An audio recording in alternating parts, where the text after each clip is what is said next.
affected communities. From there, we move to safety matters. Female passenger Comfort Bob, who allegedly assaulted Ibom Air crew and clashed with airport security at the Murtala Mohammed Airport in Lagos, has been remanded at the Kirikiri Maximum Security Prison in Lagos. The 26-year-old woman yesterday appeared before an Ikeja magistrates court sitting in Ogba, Lagos, for allegedly causing chaos on board an Ibom Air flight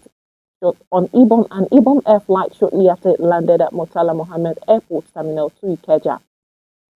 Meanwhile, the remand of the female passenger Comfort Imanson in Kirikiri Correctional Center for allegedly assaulting an Ibom Air cabin crew member and some security officers during Uyo to Lagos flight has triggered public outrage and accusations of selective justice. Viral videos captured Imanson slapping and kicking airline and airport officials, including a female air hostess, after she allegedly refused repeated instructions to switch off her phone before takeoff. In one clip, she was seen being dragged off the aircraft by airline security operators. Ibom Air, in a statement, accused the passenger of nearly using a fire extinguisher from the aircraft to attack officials before being restrained. In the meantime, the Minister of Aviation and Aerospace Development, Mr. Festus Keyamo, has condemned the release of indecent footage showing Comfort, a passenger on Ibom Air. Mr. Keyamo, who directed that whoever released that part of the video among the staff be singled out and sanctioned, said it was unacceptable. The minister in a statement also directed a joint security meeting between relevant agencies next week for better coordination of security measures in such situations. Also following reported unruly behaviors at the nation's airports in the past few days, the Federal Airports Authority of Nigeria, FAN, says airing passengers will be sanctioned according to civil aviation laws. This is contained in a statement signed by the Director of Public Affairs and Consumer Protection at FAN, Mrs. Obiageri Ora, in Lagos. According to Ora, the authority expressed concerns over repeated incidents of unruly behavior, saying it was unacceptable and would not be tolerated. He advised passengers to familiarize themselves with passengers' rights and responsibilities, as well as airlines' obligations as published by the Nigeria Civil Aviation Authority and FAN bylaws. According to Aura, FAN urges all intended passengers to conduct themselves in a civil and orderly manner and adhere to all established airport and airline regulations. He said that the safety, security, and comfort of all airport users remained a top priority of the authority. In the meantime, Airline Operators of Nigeria (AON) has placed the passenger Comfort Emerson, who assaulted airline officials on an Ibom Air flight inbound Lagos from Uyo, on its no-fly list indefinitely. AON announced the ban on the passenger in a statement issued by its spokesperson, Professor Obiora Okonkwo. The statement insisted that Emerson was the one assaulting the crew members, adding that the ban on the passenger is indefinite.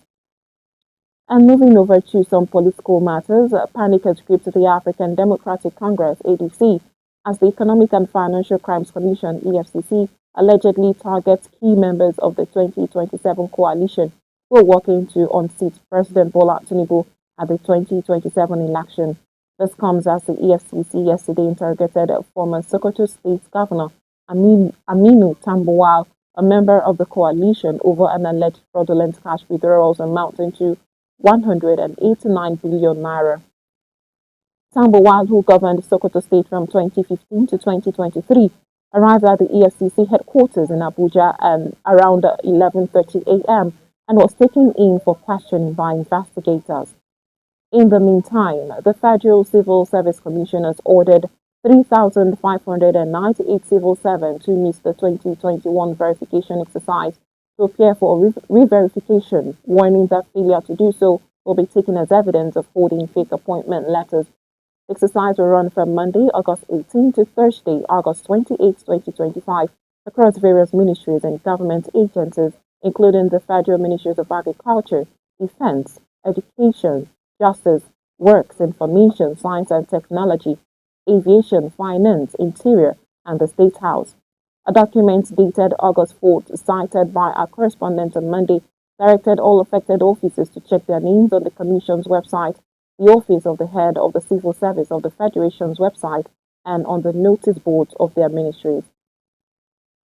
In economy, the Nigeria Customs Service say they have intercepted 16 containers carrying contraband, including armed and expired pharmaceuticals, among others. The Comptroller General of Customs, Adewale Adeniyi, stated this while showcasing the 6 containers to journalists in Apapa. He explained that importation of the containers violates laws and threatens the peace and security of the country. Giving details of the seizures, Adeni explained that on receipt of credible information, a 40-feet container with registration number MRSU 6407089 was jointly examined by officers of the NCS, the National Drug Law Enforcement Agency. Adeni added that initially the container was adjusted clean, but a secondary search by the 2 agencies revealed that the concealment of 202 cans of Colorado Loud, that is Canadian drugs. And moving over to sports, Galatasaray head coach Okan Buruk has confirmed that Nigeria international Victor Osimhen will return in action on Friday against Karagumruk as the Turkish mosque controversy surrounding the record signing continues to rage. The Yellow and Reds manager defended his decision to omit Osimhen from the squad for Saturday's 3-0 victory over Gaziantep, explaining that the striker needed more time to regain full fitness. Osimhen had a 5 or 6 day training period, Buruk stated, as reported by CNN Turk.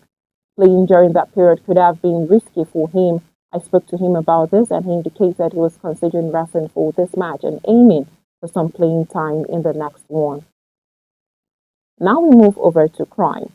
Operatives of the Akwa Ibom State Police Command have neutralized the notorious robbery kingpin One Imo Akpan from Iko-Tubo village in Iko-Tekpene local government area of the state. A statement by the command's public relations officer DSP Timfon John in Uyo on Monday said the suspect was already in custody and leading the operatives to their hideout, which also served as the gang's armory in Ndiaso village. The command's spokesperson disclosed that the operatives on arrival at the scene were met with gunfire from other gang members, adding that in the ensuing exchange of gunfire, the suspect attempted to escape and was hit by an operative's bullet. The statement reads in part, on August 9, 2025, at approximately 11 p.m., operatives of the command successfully neutralized the suspected notorious armed robbery gang leader Imo Gavin Akpan from Ikot-Ubo village. And we move over to entertainment. Popular disc jockey Sarah Obo, also known as Dope Caesar, has dismissed the rumors of her death. The entertainer made this known in a live stream on her official Instagram handle on Monday after a report not by Aneke TV of her demise. Obo expressed shock at the claims, noting that she has neither been involved in an accident nor suffered any life-threatening incident or illness. The false report had sparked concerns among fans and colleagues, with many taking to social media to express disbelief. Also, it was another dramatic night in the BBN Niger Season 10 house as Ortega and Kucher secured their safety from possible eviction, leaving 22 other housemates in the danger zone. Ortega's immunity came in spectacular fashion after I discovered a hidden card that guaranteed his survival for the week. The rare find instantly shifted the mood in the house as fellow contestants realized their chances of staying had just grown slimmer. And to end around the globe, here are the main points. The United States President Donald Trump reportedly signed an order delaying the reimposition of higher tariffs on Chinese goods hours before a trade truce between Washington and Beijing was due to expire. The halt on steeper tariffs will be in place for another 90 days. President Donald Trump said he was deploying the National Guard to Washington, D.C. and taking control of the city's police force as he pledged to crack down on crime and homelessness in the city.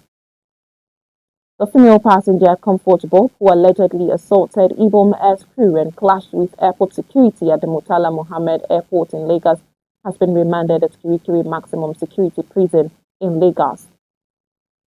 We also told you that panic has gripped ABC as the EFCC goes after key members. That was the news. For breaking news and our reports, please call 0703 04 0703 043710. You can also send your messages to our social media handles, Instagram, Facebook, X, and YouTube, all at Aneke TV. On behalf of the producer, BBK China, I am Aneke. Thank you for joining us.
Sex is sacred, not shameful.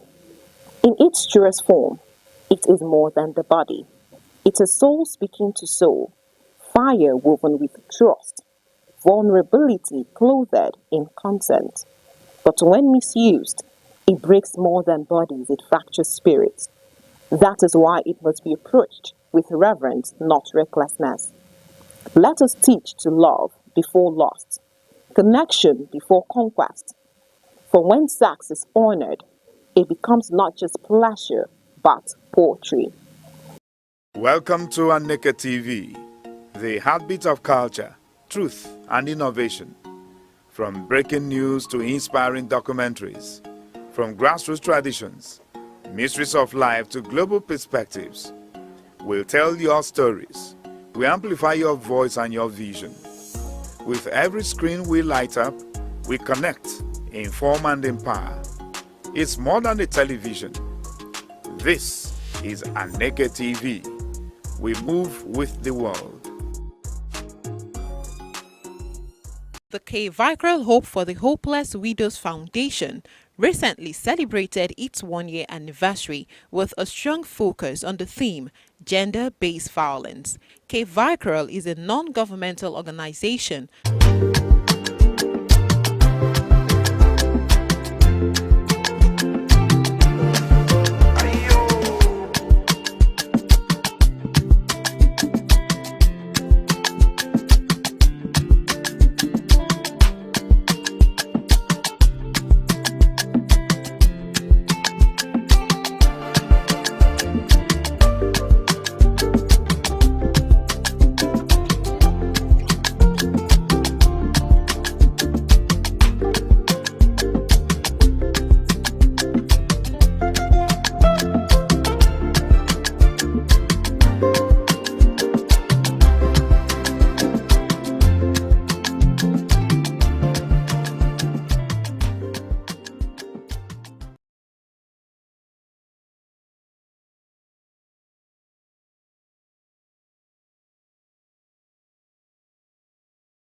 Nigeria. Good morning, 042.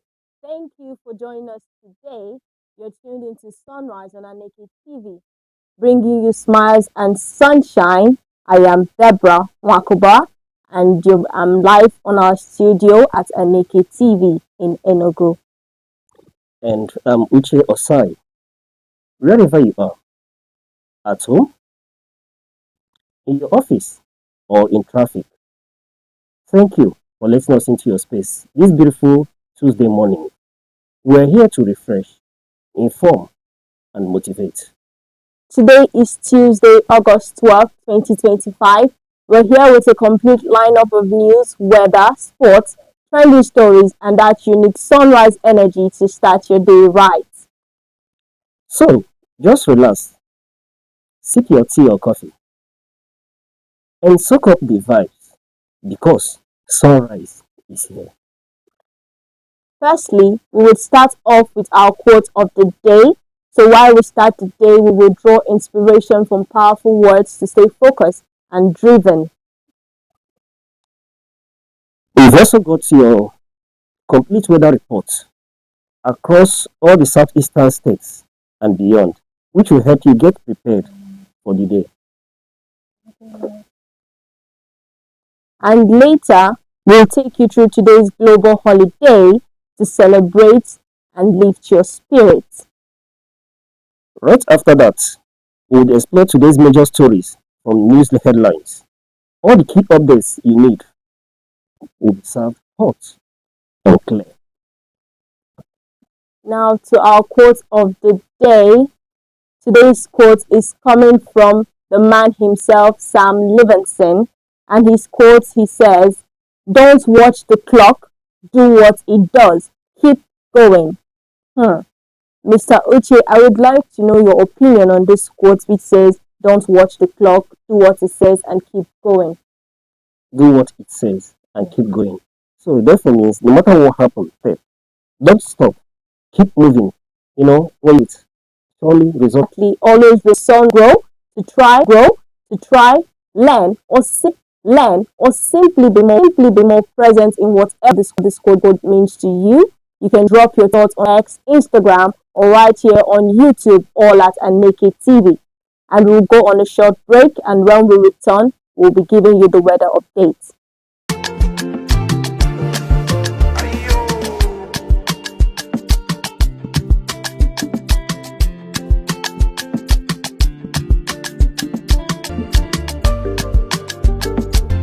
It will be at 28 degrees Celsius during the day. And start with 20 degrees Celsius in the evening. And moving to the enterprising city of Waking under thick clouds and early showers, particularly in the morning. The rest of the day warms up into the high 20 degrees Celsius, with periods of sun peeking through scattered clouds by mid-afternoon. As night falls, expect the sky to thicken again and the air to cool into the low 20 degrees Celsius. As always, wherever you are in the southeast today, stay hydrated, dress light, and keep an umbrella close. Rain or shine, we've got you covered. That's your Tuesday weather report, and we'll be right back with more updates.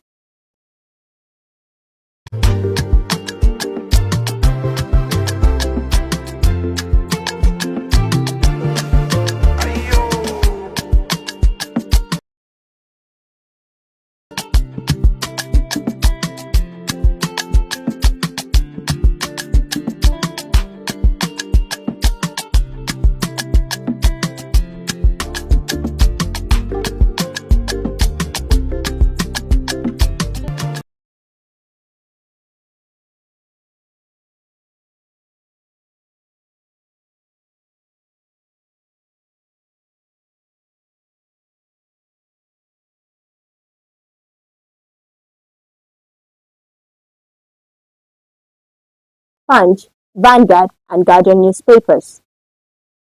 Now to the nation headlines. EFCC detains Tambuwal over suspicious withdrawal of 189 billion naira. Now over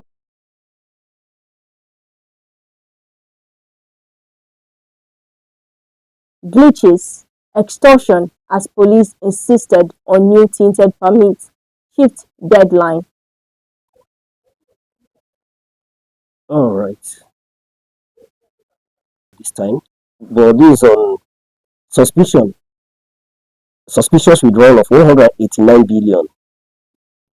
So invariably, he is being detained to be questioned at this point, making a and former governor. It calls to question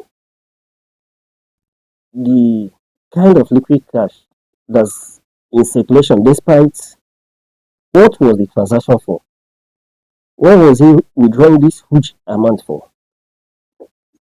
At this point, it may be too early to make conversation or begin to talk about this issue because I suppose it's an ongoing investigation. People who are looking it to the issue of the new political party, the ADC, you understand?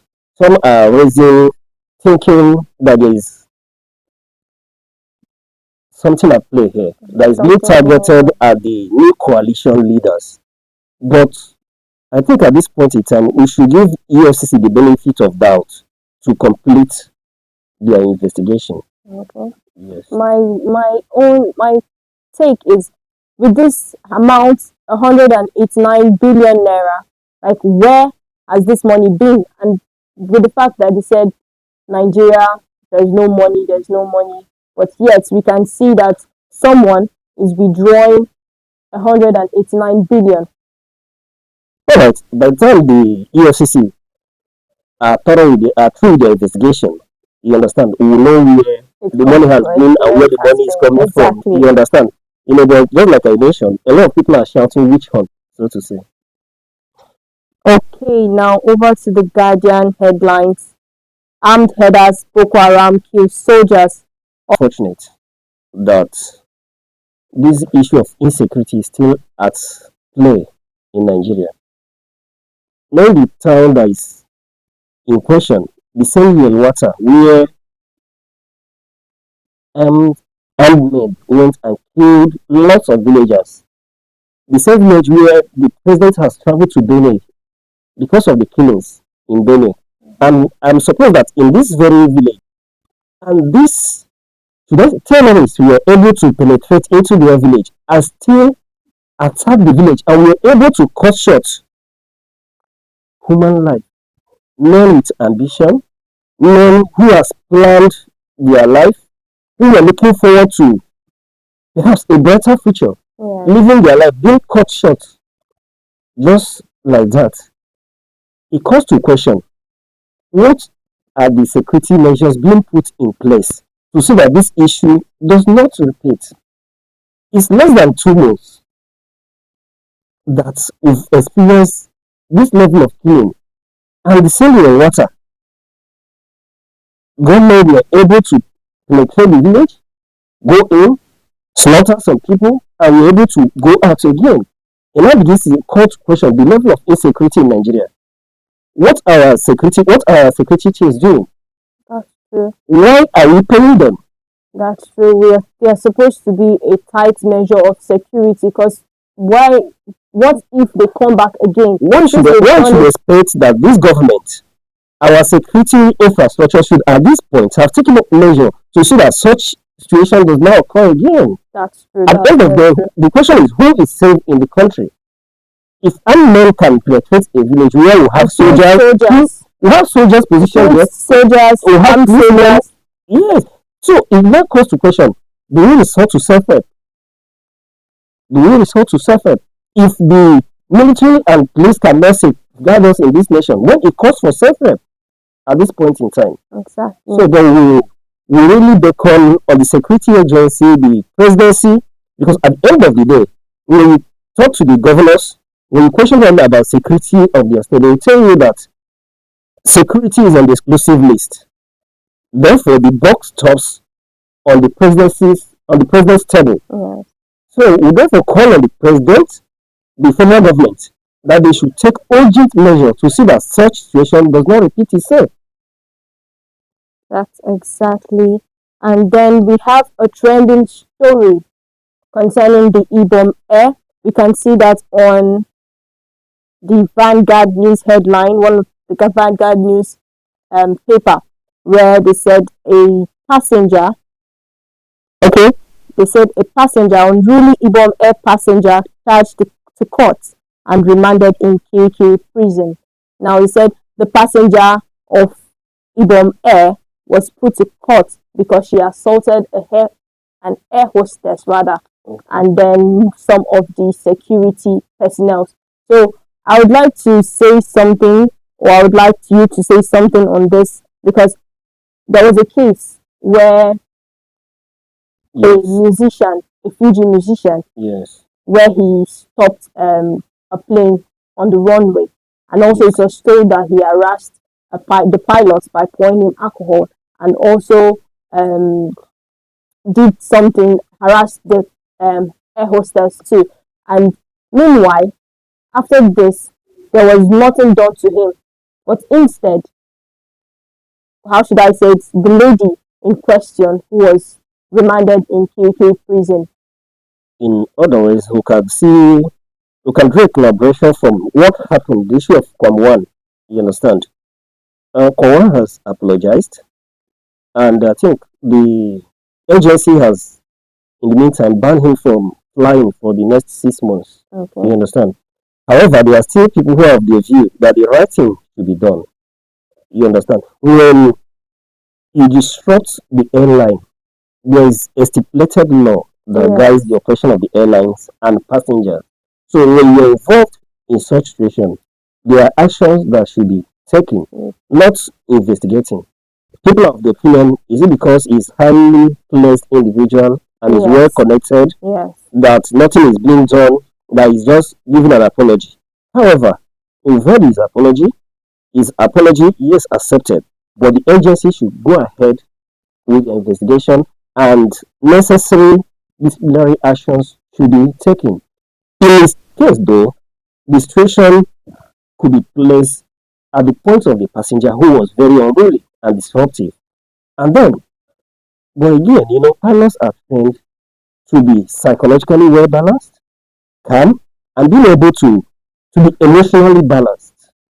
So whatever Kwamwa must have done to the pilot to provocate him or her to step back into the cockpit and then start the engine at that point in time should equally be investigated. You understand? In as much as we don't condone the actions of Kwam, I think the pilot, because somebody life is involved. Yeah. You understand? Even the security personnel and some of the airline staff were still on ground. You understand? So a lot of life will have been lost. Then coming to the issue of this young lady, why is difficult for me at this point in time to be very categorical about my take on this is that despite the fact that we were told that she was taking selfie, perhaps she was being cautioned. We've not seen the real, nobody has given us the accurate video, the accurate picture of what really transpired. If she was, let's say she was taking selfie, she didn't have right to take selfie. But if she was told that it's time for everybody to switch off all electronic gadgets, do you understand? She was supposed to have switched off her gadgets at that point in time. So if you are told to switch off your gadget, perhaps she didn't hear it or she heard it. How was she approached? If we take all this into account, that the air hostess may have approached her and said, it's time to switch off your electrical gadgets, and she refused and became unruly, then that is totally unacceptable. Yes. That's the fact that we say that passengers are king. But we should equally realize that where your freedom, where your rights ends, is where another person's rights equally begin. And being disruptive of the airline operation is a serious issue. And from the headline, I think she's been remanded in custody in Krikri at this moment for being very unruly. Even the picture we saw where she was slapping the air hostess, which was very unruly, disrupting the airline activity and other passengers on board from being able to get to access their destination. I think proper investigation should be carried. and proper disciplinary action should be carried out. But what I must point out at this point in time is that whoever we saw the issue of the case of Oshemole at the airport, we saw the issue of Kwangwan, and now this. The point I'm making is, if these whole issues, there are not enough disciplinary action taken, irrespective of the class of the individual involved, then you continue to see situations like this in future. So for me, I think after investigation, they should proper disciplinary measures, action should be taken and seem to be taken despite despite the class of the individual involved. That's my take on this. Okay, thank you very much for that, for your take on this. And we'll be right back with more updates. Thank you for watching.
You're still watching Sunrise on Aneke TV, and still on the news, on our newspaper headlines. We have the Punch. Panic in ADC as EFCC goes after key members. Panic in ADC as EFCC goes after key members. It still relates to the issue of Alhaji Tambua, who we're told is being investigated for the lumpsum withdrawal of 189 billion or thereabout. Yes. Like we said earlier on, there, people are being linked or people are looking at it as a witch hunt against the new coalition. Remember that Tambua is part of the coalition, the ADC, the coalition of political parties, where we have Alhaji Atiku Abubakar, we have Alhaji Nasir El-Rufai, David Mark, Peter Obi, and whole lots of political heavyweights who have come together to coalesce into the ADC with the intention of unseating this present administration. So one of the key members of this coalition being arrested at this point in time, though we were told for the suspicious withdrawal of a homogeneous amount of 189 billion. However, it still calls to the question, is it actually a witch hunt? Or is it EFCC doing their work as it's ought to? When we look at the both ends of the table, some may say EFCC is right there doing their work, but some other people are seeing it as a witch hunt or something else at play. Perhaps from the perspective of those at the other end of the table who see it as a witch hunt, it could be analyzed to say that this is a move to put fear in the coalition, in the coalition members Mm-hmm. to deter them from taking further steps, or to even deter those who would want to join the coalition from going ahead to join the coalition. You understand? Yes, I Because understand. it's not like, there's this saying then that when you join APC, your sins are forgiven. This time around, you will say that your sins will not be overlooked. Your When sins you, will be brought up. yes, it will be overlooked when you move to ABC. Do you understand? Yes, I So in this case, those thinking that is witch hunt could be right, because this may actually discourage a lot of people. A lot of people, because what we hear from the grapevine is that in ABC there are still a lot of armchair would be members who want to join the coalition, but they are still observing to know how is this coalition going to take place, how is it going to unfold, how is it going to happen, what will happen. Do you understand? Yes. Then at this point, I think should I'm bringing this perspective from the point of view of people who think that this is a witch hunt. Now, if I were to agree with them that it's a witch hunt, then you will see that this is another political maneuver to deter or put fear, like I said, in a lot of people who may want to leave either the political parties, the main ruling party, the APC, to join the coalition, because we know that there are people who are even in APC who are disgruntled with the happenings in APC, but are scared to come out, to take any decision, to make that move. So this in itself will discourage them from making that move. Yes. We know there are people in PDP and elsewhere. There are maybe governors, senators, this, that, who are somewhere wanting to join the coalition, but wanting to know how the government would react. This in itself will deter them from moving forward. So, like I said, if it is what it is, then that's a very savvy political maneuver there. Yeah. But let's hope that there's no politics attached to it. There's no undertone. That is just the EFCC doing their job. At the end of the day, if EFCC is actually doing their job, then we encourage them. They should equally not go just after the coalition members, but also even those who are in other political parties, even in the ruling party, whoever is corrupt they should go after them. There should be no second cows. Yes, It shouldn't just be targeting the opposition. In this way, we'll be able to, in fact, the nation is borrowing. If we're able to recover this homogeneous amount, then we may not need to borrow. Recover, then invest it into, or even settle the debt. Or invest it into developmental projects. It will go a long way in helping the nation. Yes, We have pensioners who are demonstrating every day for non-payment of their gratuity, this and that. And then we have this luscious amounts somewhere domiciled in some accounts or with some people. So we encourage UFCC not to be biased, but to do a thorough investigation. And if he's found not to be culpable or corrupt, then he should be let go. Thank you. Okay, thank you very much. Now over to, as always, don't forget that you can grab your copy from any of your popular vendor or catch the e-copy online. All right. Before we continue on the break, we will have a special guest in our studio today. Come join us on the program. At this point, that we are still expecting him, the executive chairman of Igbeze South local government area of Enugu State, Honorable Barrister Ugo Ferdinand Ukweze. We'll be expecting him to join us on the studio today to discuss on a whole lot of issues, especially as regards the Governor Peter Mbah's developmental strides and stories in Enugu. Thank you. So we hope you stay with us.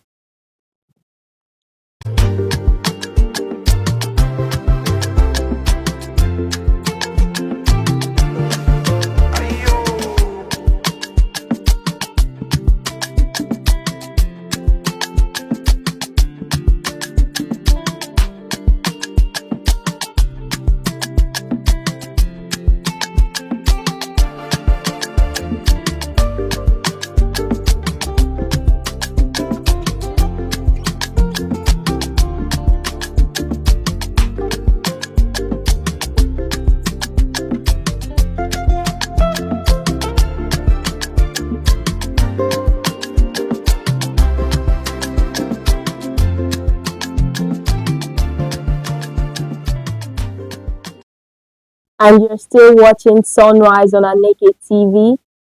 And today we have the International Youth Day. This day is observed annually to bring attention to youth issues and celebrate the potential of young people as partners in global society. The United Nations also supports the celebration.